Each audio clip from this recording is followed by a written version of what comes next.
one of the first things I had to make up to get the mower back together for hopefully the last time is a battery box.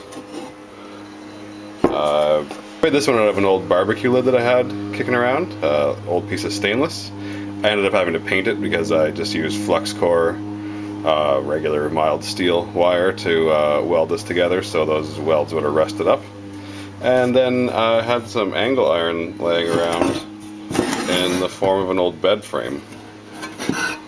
And so I just fashioned up a little frame out of that. There's a corresponding piece welded to the deck of the mower that fits inside this. You can see I've drilled some holes here, and that allows a bolt to pass through. And then I welded a captive nut on the inside part of the frame on the mower deck, but I'll show you that in a little bit there. I think in the last video you saw about the racing mower would have been modifying the drive pulley to get rid of the PTO portion of it. So in lowering the mower, we took 3 1/4 inches out of the transaxle brackets. As such, the driven and the drive pulley were no longer on the same plane, so I had to fashion up a jackshaft with some different pulleys on it just to bridge that gap. So this is the upper mount for the bearing for the jackshaft. It's a pretty solid piece. I imagine there's going to be a lot of twisting force on it.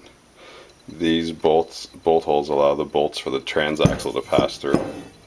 So everything is nicely sandwiched together between the deck there, the transaxle, and this bracket. Hopefully this will also stiffen up the frame a little bit from side to side so it won't flex, you know, going hard into the corners there. Anyhow, this is also made out of a whole bunch of salvaged angle iron that was a bed frame at one point. I didn't have any square tubing, so I just welded 2 chunks of angle together to make these tubing bits you're seeing here. These are the transaxle brackets that we cut up to take the height out of them. I remember way back, one of the old first videos there, we chopped these guys up and bolted them back together, thus removing 3 1/4 inches out of the height. So they've just been painted up there, some rust paint. They look kind of sharp, nice gloss black. And here you see the rest of the hardware that mounts the transaxle brackets to the transaxle to the frame, and then for our battery box. Since I had the paint out, taped off all the threads and painted everything the same gloss black as the rest of the parts. I think it'll just look nice and sharp when it's done. And you know what? Why not? Okay, so now all 4 brackets are sort of loosely in there, snug enough that they're not going to move, but enough give that we can sort of adjust them and, you know, make them fit. So yeah, I guess next up we'll lower the deck on top of this so that we can bolt it all back up. So these 2 studs here, or 4 on the other side, they just slipped right on this time, so presumably we'll have a problem with something else.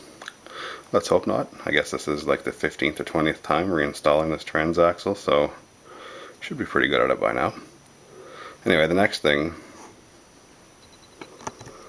we have to do is get 2 bolts in here, but I have to thread them through the upper jackshaft bearing bracket that I showed you there a couple minutes ago.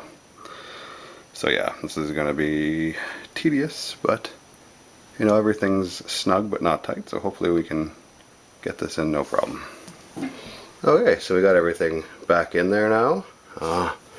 This guy's fastened in.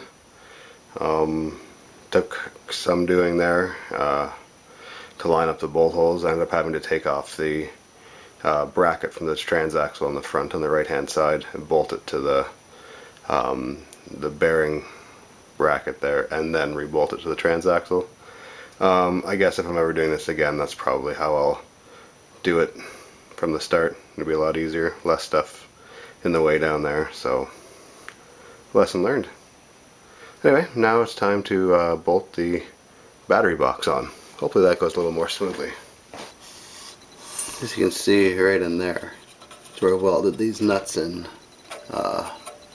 would have been another situation where you're trying to fish around blindly to find the fasteners and the bolts, so I thought I'd take some of the frustration out and just welded those in. Alright, so everything's in now and snugged up. The battery box went on not too badly, just had to tap it into place a little bit there with the hammer. I will have to take the battery box off again when I start trying to fit the pulleys in the belt for the jackshaft setup. But as a starting point, I just wanted to check out how everything fit. It's the first time I've put this back on the mower since painting it all up, so the paint, obviously didn't add too much thickness or anything, and it didn't really mess up the fit at all, so we're good. Now I can put the bearings back onto the brackets here. So now I'm going to start fitting the shaft in here for the jack shaft. I'm going to do this before firming up these, tightening up these bearings so that we can make sure everything's sitting nice and straight and true and everything. Then it seems to have it there. Don't want to tighten them up and find out everything's in the wrong spot.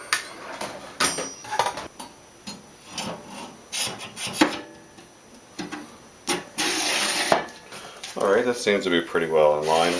Don't have to jiggle around too much, more or less just drops straight down. So that's pretty good. Next thing we'll have to do then will be to cut up the piece of axle here that I have and fit the pulleys onto it that are in line with the transaxle on top and in line with the drive pulley underneath. But in order to do that, you have to put the engine back in. So I've done that a few times on these videos, so I'm not going to bother filming that. But next time I do one of these, it'll be setting up this jack shaft with pulleys and stuff, so stay tuned for that. Thanks for checking it out.